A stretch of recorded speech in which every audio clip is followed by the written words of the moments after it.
He is an industry all to himself as well. That's our good friend Jim Lynch, who we speak to on Tuesday mornings.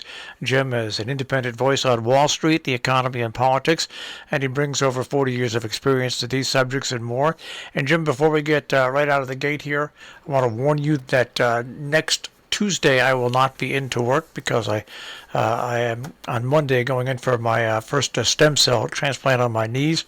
So we'll have a rebroadcast of Mr. Lynch next week. Okay. Okay. All right. Is that your contract that you can take off?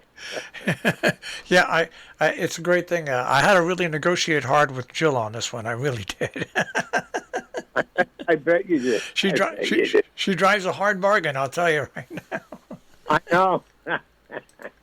But she's a lovely person. Yes, she regardless. is. Now, as an average American, and I'm going to put myself in the place of an average American, who is getting by on a day-to-day basis, I know that stories like this, people don't understand, and they really feel like they're being victimized. I mean, I just opened up Business News this morning just for the heck of it, right? J.P. Morgan tops estimates after posting $2.3 billion benefits on better than expected loan losses. Goldman earning below past estimates as the investment banking revenue is boosted by a strong IPO market. You hear stories and you see stories like this, and then you also look on the other side of things. You look at the stock market, but then you look at unemployment. You look at people going back to work. You look at people who've been without work or for a year or so, and it really shows the great financial divide in this country. Very definitely. Let me just handle the current situation. For instance, J.P. Morgan's $2 billion and various investment banks making an awful lot of money. We have had a very unusual situation with the pandemic forcing the markets down dramatically and opportunities for institutional investors were hurt dramatically, but then there was a dramatic flip-flop. So if you would, the pandemic in its own way enable these companies in coming back to leverage up. That said, it doesn't take away whatsoever from the continuing huge differential, not just so much in dollars and cents, between the average employee and the people who manage and the people who are stockholders. But this has been a continuing trend that we're going to have to deal with, or we're going to get into trouble. We see people's dissatisfaction, courtesy of the pandemic, when we find surveys showing that X amount of people are not going back to their current jobs because, one, they feel they're not being paid enough. Now, that's not universal, but it is still there. If you were to carry that trend through, you might find that the better people are going to find jobs at higher prices, better qualified people, and people with middling skills would be stuck. But eventually, it all catches up, and we will suffer a shortage of enough qualified people to basically run the economy. Of course, the little guy runs the economy. Does that get solved short term? I don't think so. Does it get solved long term? It better. Because there's too many opportunities that will spring up as we go along for people to begin to get very aggressive in seeking jobs, not only in other industries, but in other countries. Now, let's get to the reality, practicality of it. The average workers are really stuck, be it education, skills, or whatever. They're also stuck in that they don't really have the same kind of health care that people in the corporate side, the management side does. This is just going to continue to create discontent, and that, in a business sense, causes a lack of productivity. This must be addressed because if we're going to compete, we need to bring all people, or most people, into the melting pot of economic production and economic reward. And I don't know how it gets solved, but it's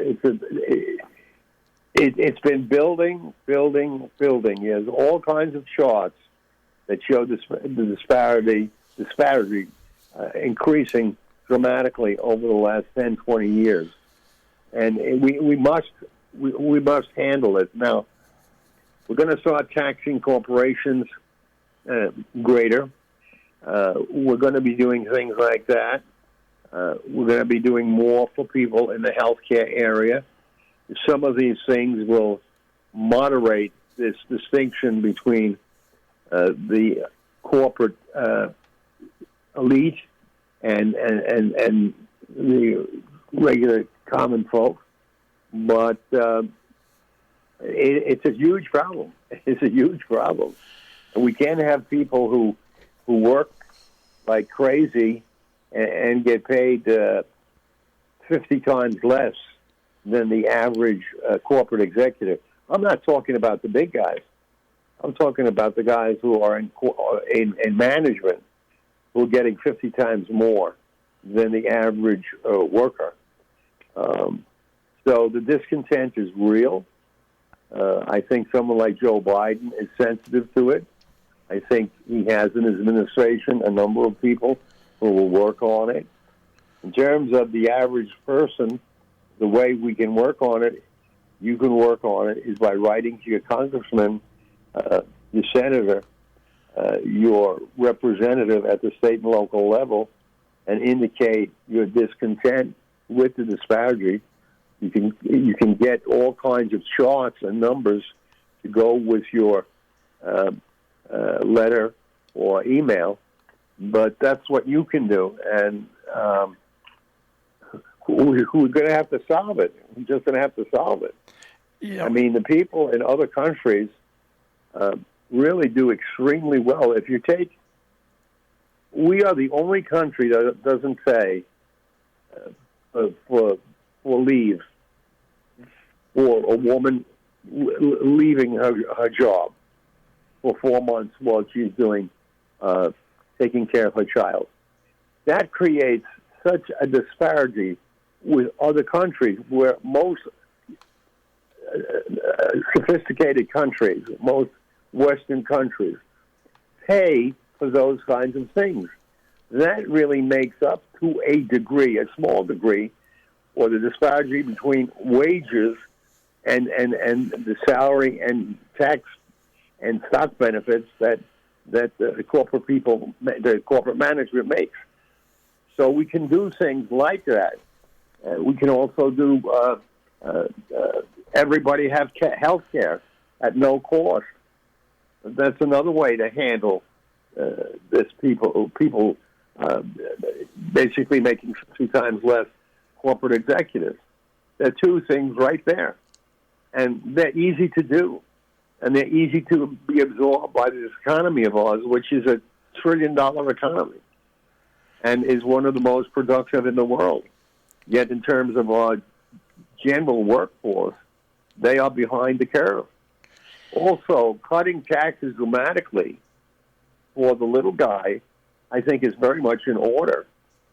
Maybe 10%, maybe 5%, and raising the taxes on people who make huge amounts of money, eliminating the tax shelters that the rich people have. Jeff Bezos doesn't pay any taxes. Very cleverly, he takes a small salary, maybe $40,000, and then, because he has all kinds of ways to take his stock profits, limiting the amount of capital gains he has to pay as he does it over a period of time, or he gives things away and reduces his tax gains. I mean, this is really criminal. If you go from a guy making 50 grand, a wife and a couple of kids, his wife having to work, actually making 50 grand in this country, and the woman doesn't get paid for taking care of her child, her newborn rather. The newborn costs money. The woman still has got to pay her share of whatever she does at the home, and she's denied that. And she's denied it when the rest of the world takes care of their people. So little wonder when we look at a chart in terms of how satisfied are you living in this country or that country. The Nordic countries particularly far outdistance us in terms of individual satisfaction because they don't have to worry about health care. They don't have to worry about enormous taxes. They don't have to worry about the wife, the mom leaving for 4 months. She will get paid. And there you have it. I mean, it's right there. You know, it's I sit here and I often think, you know, so many Americans now are forced to work for companies like Amazon and stuff like that, where it's a job and it's a job that pays, but it's not what when I came out of high school. There was I decided to go into radio, and back then there were, believe it or not, there were tons in 1971. There were lots of jobs that were open in small little stations that I could start a career and work my way up, which I did. It's not that way anymore, and I think that our education system sometimes falls a little behind. I mean, I know here in our area, I'll just use a friend of mine, GK Electric, Greg Kilmer. He employs local people. They're electricians. They make good money. He's a local businessman. Auto shops around here, repair shops, they train people. They make decent money, but then the people that they train move on to bigger auto shops where they can make more money. I think that's the small business person, like the people that form local electric companies, auto repair shops, and things like that. Those are the jobs that technical schools and that high schools also should have available for students coming out of high school. Not every student is going to go to college. Not every student is going to apply to insurance firms, law firms, major corporations. I think we have to rebuild the economy from the ground up. Hey, listen, I have a good friend, Don Martin, that says, don't disparage rich people. You want to be one of them one day. Wealthy people do make things a lot of things possible in this country, but unfortunately, the way the tax system works and the way jobs work, regular people have been left behind, and wealthier people now get the benefit of all the benefits, and there's crumbs left. So I think we need a restructuring from the ground up, really, of our economy. Yeah, and I think you hit on it in terms of the beginning. The beginning is an education, and the education is not to cram for tests and get a high SAT so you can get into a good college. It's to develop a person who has the values, starting with himself or herself, to want to go forward into an enterprise or a profession that is satisfactory to them. And the only way they can arrive at that is by being well educated. And you don't have to go to Harvard type school in grammar school or high school. You just need teachers and a curriculum that basically puts you on a path of value, of quality, of what's important. And what's important is, what is it that you want to do? What skills do you have or think you have that you can use in your pursuit of happiness through your job? The goal should be that people should be educated so that they can get a job that not only gives them money, but makes them happy. And yes, that welder that we talked about 4 or 5 years ago in short demand, welding is a very creative process. Welding is very important link in terms of manufacturing, in developing products, and so forth. It's a very satisfying endeavor. So it's not something that, oh, that's blue collar or something. There's a creative aspect to it. But we have to start educating our folks from the ground up, from the early grades, as to their own value and what it means to speak properly and what it means to understand math, so that don't shy away from math because you think it's hard. Take the challenge in math, because math will serve you well as you proceed to get jobs in any endeavor, be it computing, engineering, school teaching. Math is very significant. We're talking right now about math in terms of, if you look at a chart and compare the wages and benefits for the average worker versus someone who owns a lot of stock, well, you need to know how to divide. You need to know how to look at a chart. You need to know how to put things in place so that you can make common sense of it. So, but so many times people take the easy way out, and they shun these subjects which they think are hard, and we've grown very permissive in our society when it comes to kids, and we give them too many outs, so to speak. Part of that, in fairness, the teachers are overworked. There are too many kids per classroom, generally speaking, and the key is we do not value, as a country, our education enough.